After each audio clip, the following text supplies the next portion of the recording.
ബറോസിന്റെ trailer കണ്ടു കഴിഞ്ഞപ്പോൾ ബഹുഭൂരിപക്ഷവും ആദ്യം പോസ്റ്റ് ചെയ്തത് സ്ക്രീനിൽ കണ്ട് ശീലിച്ചിട്ടില്ലാത്ത ഒരു ഷോട്ടിലായിരിക്കും. സ്ക്രീൻ സെറ്റ് ചെയ്തിരിക്കുന്ന ആസ്പെക്ട് റേഷ്യോയുടെ പുറത്തു നിന്നും ഒരു കൈ വരുന്നു.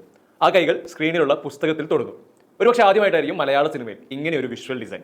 മലയാള സിനിമയുടെ ട്രെയിലറിൽ ഒരുപക്ഷെ ഇതാദ്യമായിട്ടായിരിക്കാം. പക്ഷേ 2 വർഷങ്ങൾക്ക് മുമ്പ് ഞാൻ ചെയ്ത ഫാൻറ്റസി ഷോർട്ട് ഫിലിമായ മായനിൽ ഞാൻ ഈ ടെക്നിക്ക് ഉപയോഗിച്ചിട്ടുണ്ട്.